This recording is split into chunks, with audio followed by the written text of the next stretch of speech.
Binanatan po ni Harry Roque ang media dahil nga fake news daw itong mga to. Hindi daw kasi totoong naaresto siya.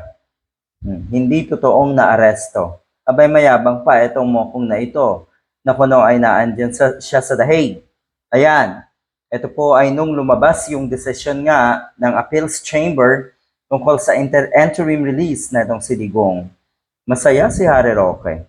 Mukhang ayaw niya rin na mangyari or magkaroon ng interim release para nga naman may rason siya na mamalagi dyan sa The Hague. Kasi ang sinasabi ni Harry Roque, hindi daw niya iiwan si Digong sa the Netherlands. Nga naman ay pag pinauwihan dito sa atin, ang ibig sabihin ay uuwi na rin ba etong si Harry Roque?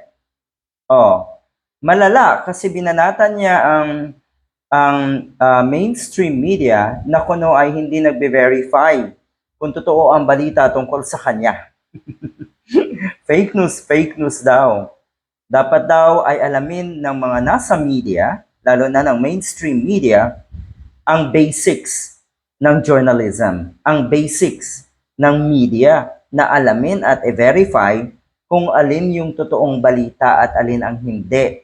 At sa puntong ito daw, fake news na siya ay naaresto na. O, edi okay. O, di very good na hindi ka pa pala naaaresto, pero hindi ibig sabihin yan ay tapos na ang lahat. Ibig sabihin yan, hindi ibig sabihin, hindi ka na maaaresto. Malay mo, nasa likod mo lang ang ICC or ang yung mga mag-aaresto sa'yo. At anytime, ay aarestuhin ka na. Pinagbibigyan ka lang ng kung ilang minuto, kung ilang oras, kung ilang araw.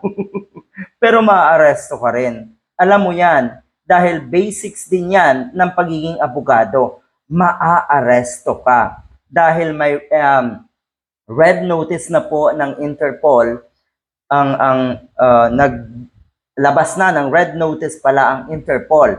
Uulitin ko ha, alam mo yan, dahil basics po yan ng isang lawyer. Dapat alam mo rin yan, gaga.